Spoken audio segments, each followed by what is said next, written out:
Il est 9h20, j'espère que vous passez un bon moment en notre compagnie et comme chaque mercredi, on va retrouver les produits de bourse en partenariat avec Unicredit. Et vous le voyez, pour nous accompagner ce matin, on retrouve Mathieu Driol, analyste senior chez Day by Day. Bonjour Mathieu. Bonjour Roselyne.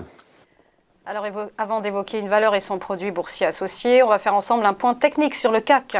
L'indice qui a rebondi hier, plus 1,79% à 6201 points. Le CAC qui tient la baraque dans un contexte inflationniste et de durcissement monétaire anxiogène.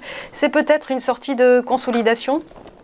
Exactement. En tout cas, la séance d'hier en a tout l'air. Les cours évoluaient depuis plusieurs semaines maintenant au sein d'un large intervalle compris entre une zone de support à 5855 points avec un excès baissier début juillet sous ce niveau et une borne haute qui était constituée par le gap baissier accélérateur de la mi-juin à 1177 points. Et avec la clôture d'hier, effectivement, les cours sont sortis par le haut de cet intervalle de consolidation. Lorsqu'effectivement on sort par le haut d'une consolidation à plat, c'est censé être pour accélérer. En tout cas, pour l'instant, on n'a pas de signaux contraires. Donc, on a donc un CAC 40 qui donne un signe de force et qui peut maintenant rejoindre les cibles suivantes. Alors, on en a plusieurs.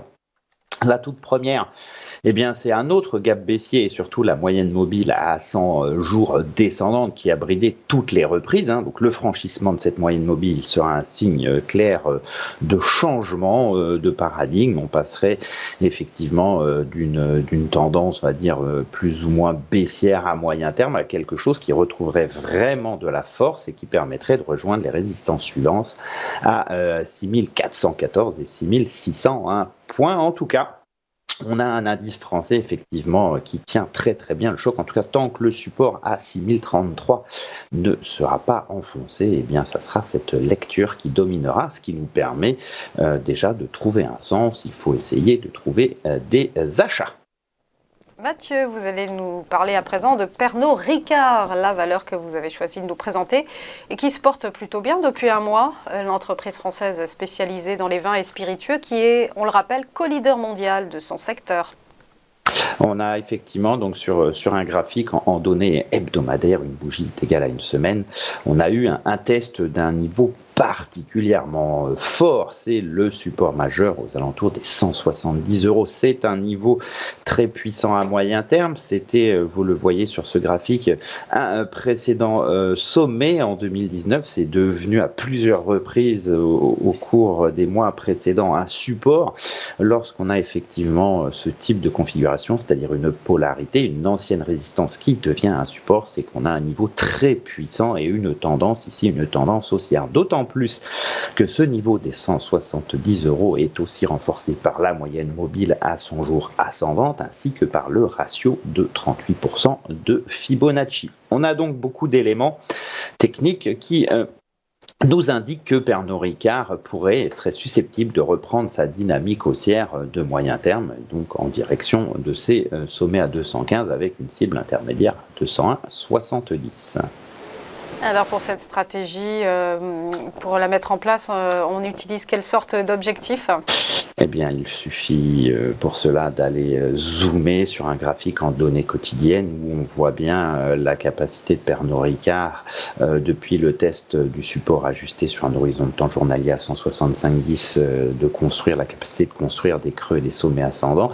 Il manque un tout petit élément déclencheur, c'est la formation d'un nouveau plus haut au-delà de 183,10. Ça semble être sur le point de survenir. Se libère un nouveau potentiel de hausse vers 191, puis après vers la résistance majeure à 200,60 ajusté sur cet horizon de temps journalier. En tout cas, on a un titre qui semble être particulièrement résilient, qui a un caractère effectivement défensif de par son secteur et qui intéresse pas mal les acheteurs.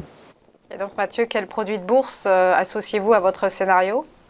On peut, si vous êtes comme nous, vous anticipez une hausse de Pernod Ricard, on peut se porter sur le turbo illimité Best Call de Nemo 1804T, une parité à 0,05, une échéance ouverte, un levier de 9,80 pour une barrière désactuante située sous 163,80. 14, elle est mouvante. Si à l'inverse, vous pensez que Pernod Ricard risque de baisser dans les semaines à venir, vous pouvez vous porter sur le turbo illimité best put de Mnemo 65 21T. La parité, elle aussi, est à 0,05, une échéance ouverte.